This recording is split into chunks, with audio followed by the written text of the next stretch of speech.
Good afternoon, doctor, and to everyone who is watching this session. Today we have with us Dr. Naseem Jha, and today she'll be sharing her insight on the topic of diet, sleep hygiene, and mental health. So let's start with the conversation, doctor. My first question to you would be, can you discuss the link between gut health and mental health, and how dietary changes may influence both? We all know there is a two-way communication between the GI system यानी gut and our mind यानी brain.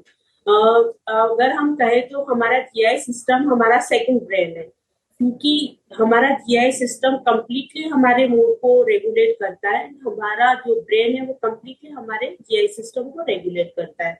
जैसे हम देखेंगे कि exams के time पर बहुत सारे बच्चों को स्ट्रेस की वजह से इनडाइजेशन या फ्रीक्वेंट डिफिकेशन की अर्ज होना या नोज यानी उल्टी जैसा सेंसेशन आना, इस तरह की कंप्लेन होती है. तो स्ट्रेस की वजह से जीआई सिम्टम्स प्रोड्यूस होते हैं. सिमिलरली अगर हम कुछ अच्छा खाते हैं या हमारा जीआई सिस्टम ठीक होता है तो हमारा मूड ऑटोमेटिकली काफी ठीक हो जाता है. तो ये टू वे कम्युनिकेशन जो है वो गट ब्रेन एक्सिस भी कहा जाता है.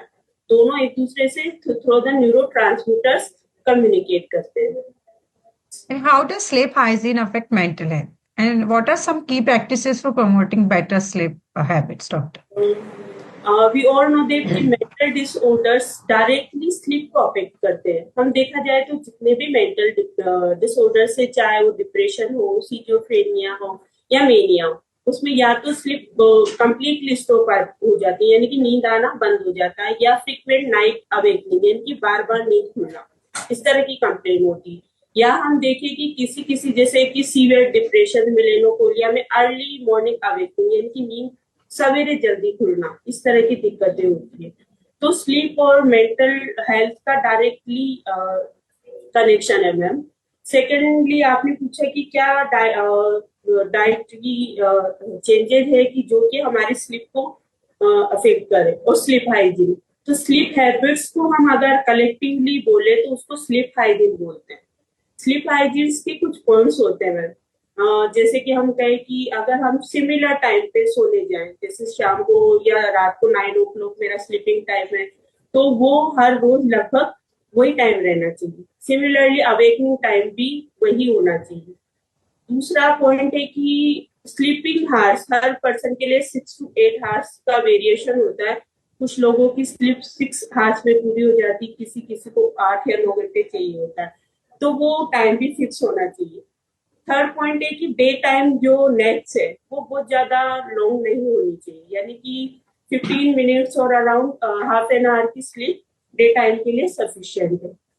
थर्ड हम देखें तो हमारा जो स्लीपिंग एनवायरनमेंट है वो जो है काफी काम होना चाहिए, यानी कि स्लीप साउंड के लिए एनवायरनमेंट का साउंड होना बहुत ज्यादा जरूरी है. तो ये कुछ स्लीप हाइजीन के पॉइंट्स है जो कि हमें फॉलो करने चाहिए.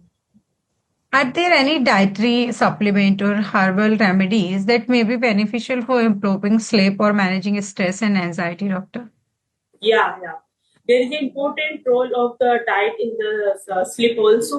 हम सब जानते हैं कि स्लीप साइकिल को जो है मेलेटोनिन हार्मोन कंट्रोल करता है, जिसको हम स्लीप वेक साइकिल भी बोलते हैं.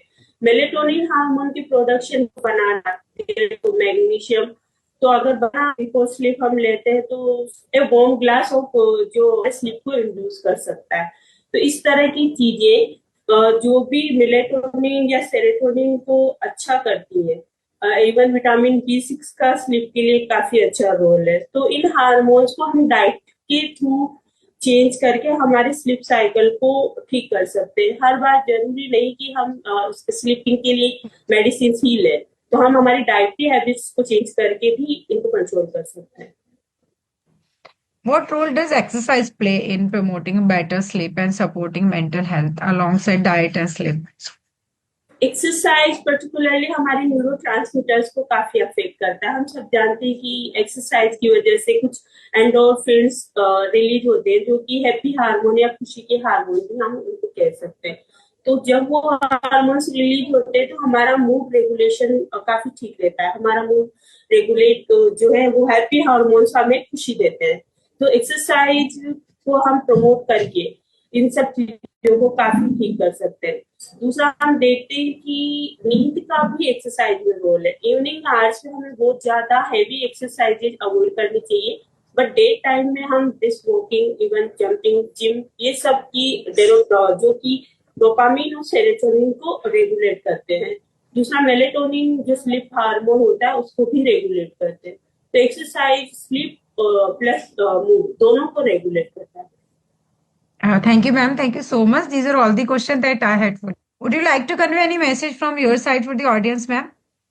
Be particular stressful type of environment, both parents are working, both the male and female have overburdened life in day-to-day life. So we should pay attention to our mental health also, because mental health very necessary for all of the work, for your physical well-being as well as your social and emotional well-being also. Thank you so much. Thank you so much, ma'am. This was very insightful session. Hope people will get the benefit from this. Thank you once again for joining us today, ma'am. Have a nice day.